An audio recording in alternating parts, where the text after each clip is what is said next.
Alright, so last week I attended Anime Expo 2023 here in Los Angeles. I went to all 4 days, but most of the footage you're going to see today, it's from day 3 and day 4, because the first 2 days were simply just chaotic. I could barely move, never mind pull out my camera.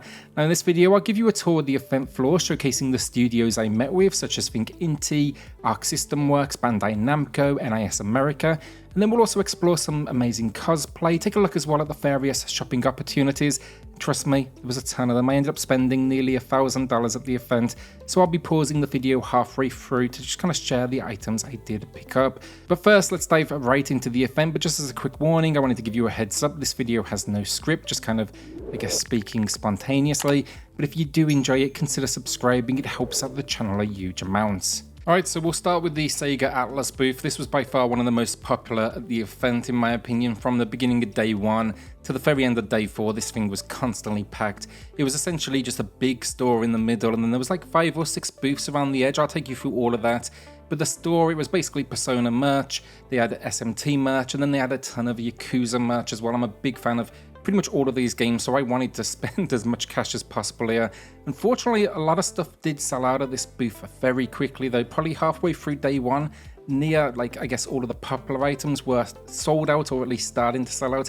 An example, I really wanted this black jacket. For any of my UK friends out there, it reminds me of, you know, like the Fred Perry design. I would have loved to have had that, but again, I went in maybe an hour after doors opened and it was just completely gone. They had a ton of like artwork as well, phone chargers, just some really cool kind of pieces, everything from trinkets to, you know, a bit more expensive, I guess, but nothing that was too crazy that it was beyond the means of anybody at the event. And I think that's the best way to be there. You know, you could spend $5, you could spend 100.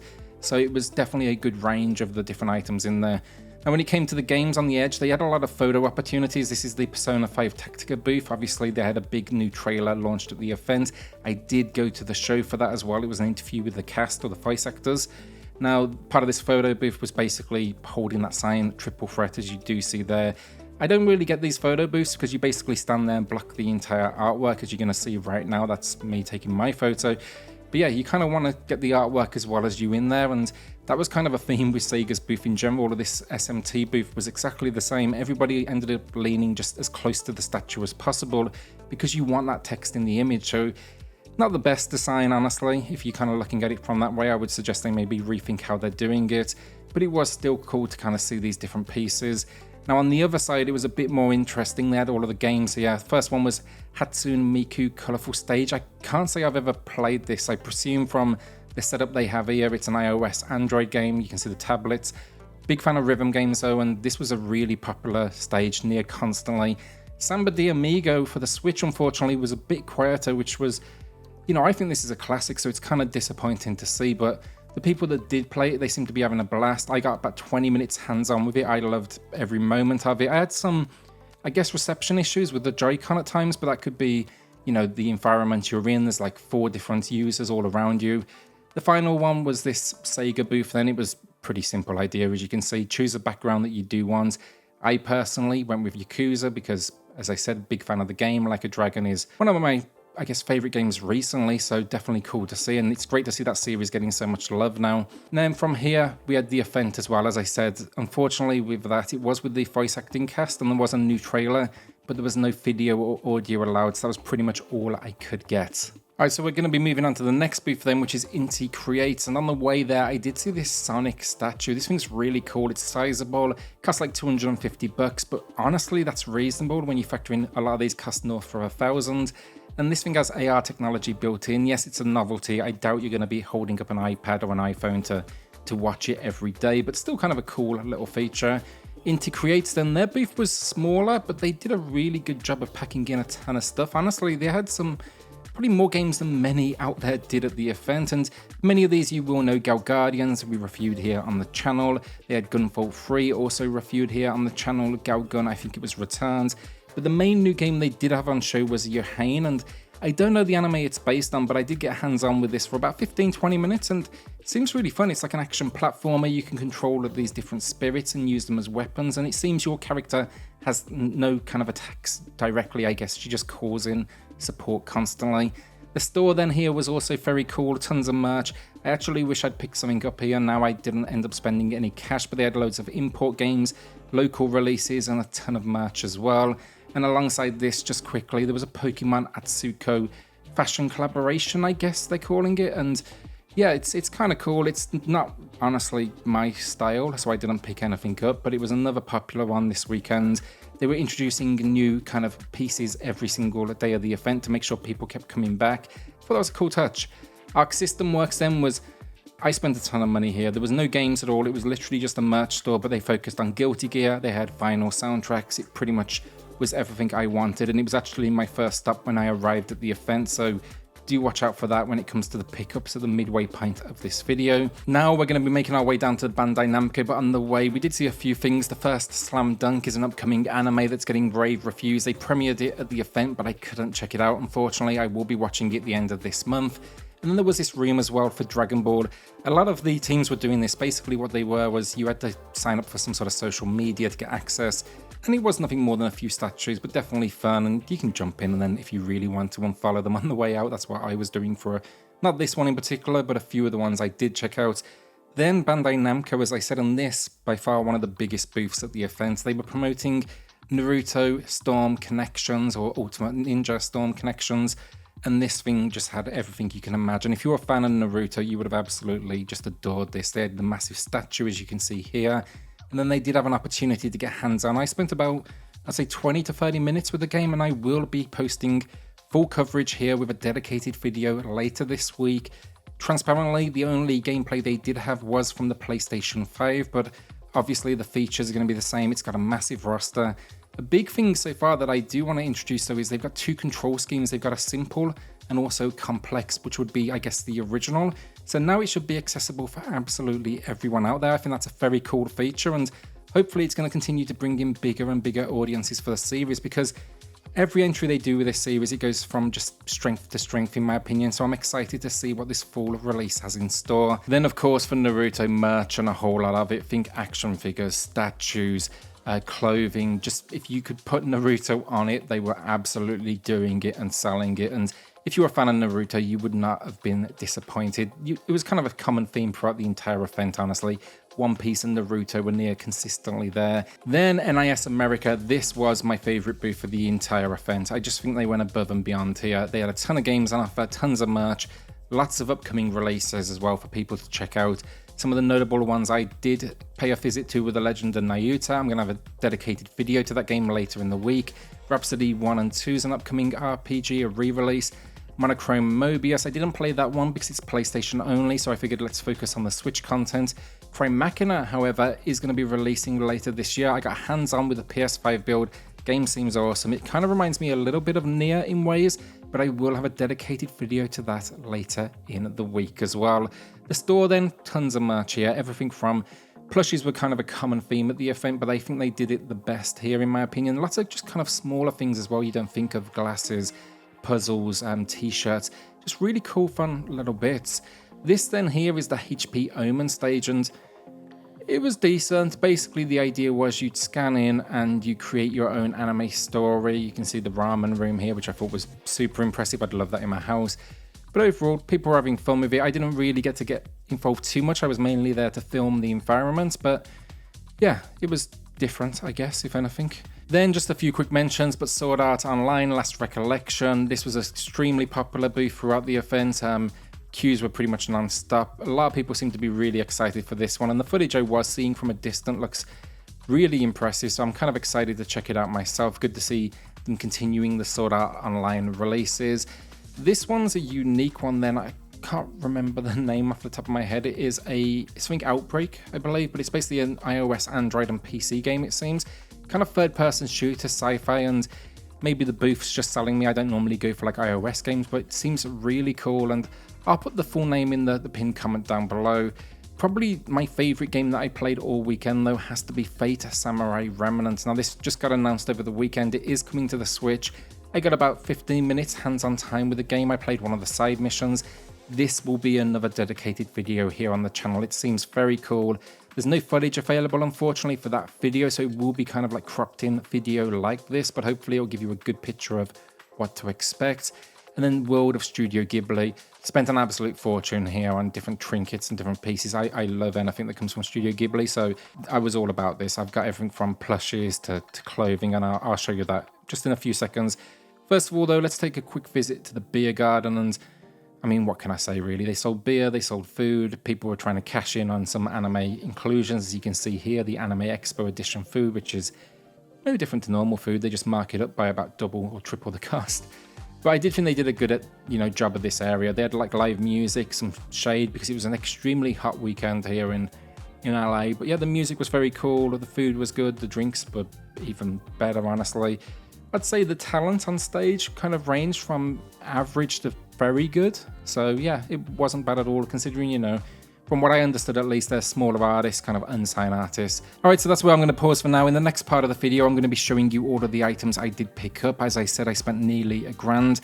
But then after that, we will return. I won't be voicing the rest of the video today, but I'm going to be showing you really just some more of the cosplaying, some more of the stores, just more of the, I guess, everything that was happening at the event and what you can expect if you do come to Anime Expo 2024 or sometime in the future.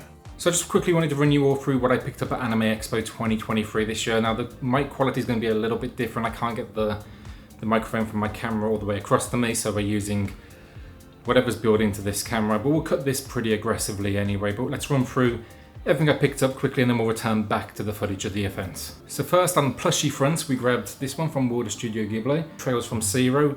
Like I said in the video, like NIS America, I thought they did the best job with the plushies and the designs. I thought the detail was really cool on these, so I had to get one. It's the dolphin from Guilty Gear, and I think this one's ridiculous, honestly. My wife came to the event we made the one day, and this was kind of part her fault.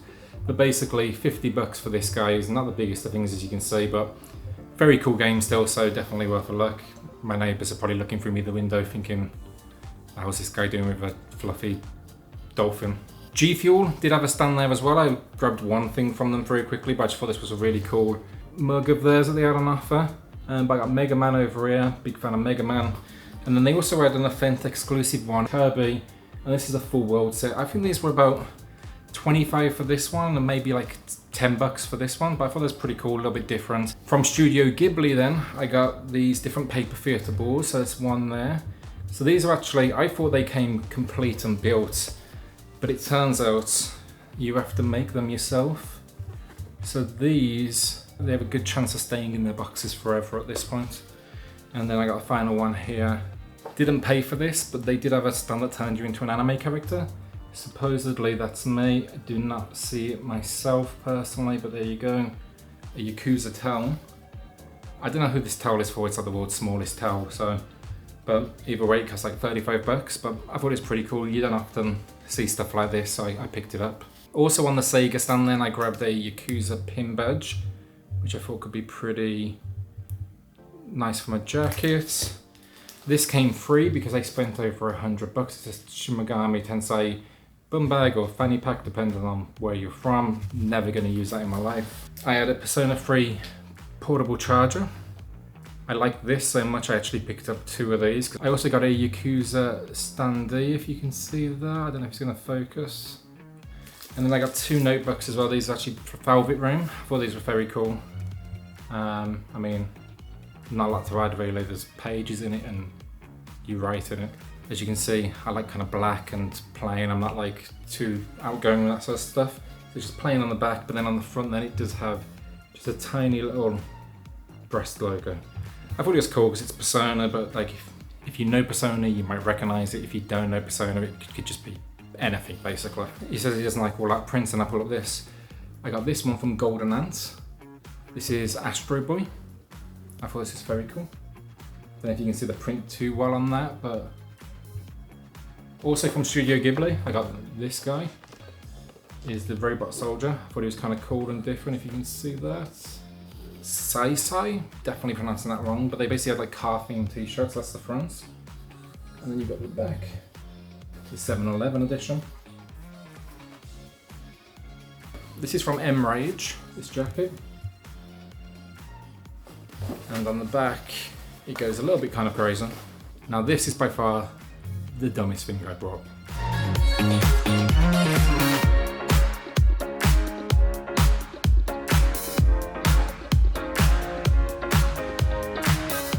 So Arc System Works, then I also grabbed this for my PC. I needed a new desk mat. And then also from Arc System Works, and this is definitely not a subtle box, but there's your artwork if you want to see for yourself. And this is just a hoodie. So this hoodie here is, you can see that? That's the back. There's loads of little things there, like I got this for taking that photo at the Persona booth that you saw in the video. But like small other additional notebooks, because apparently I'm into notebooks now. So if you watch the channel then you'll probably know I have a bit of an addiction to vinyl records and soundtracks, and that's where the majority of my money went on this event. So first up, this one was from the Arc System Works store. It's the Guilty Gear soundtrack, if you can see that. The Tales of Symphonia soundtrack. I got Valhalla, Lo-Fi Studio Ghibli. We got then the piano collection for Chrono Trigger, which I thought was quite a nice piece. I love the artwork on this one, and I couldn't resist grabbing them basically. These were like $39.99 each, which I thought was pretty reasonable. When I look online, it's kind of a similar price.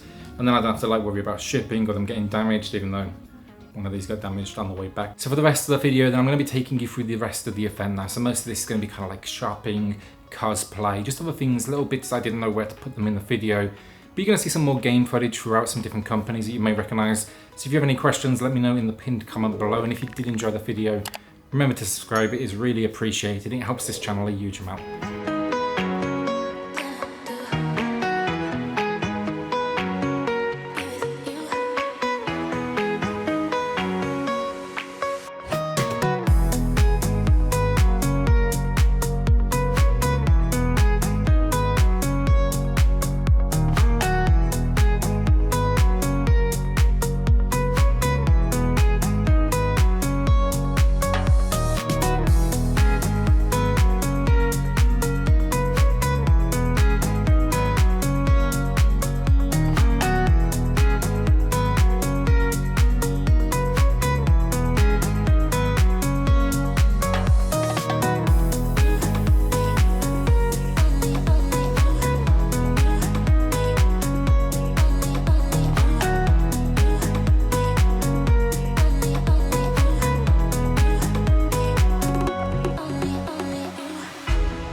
Yohane.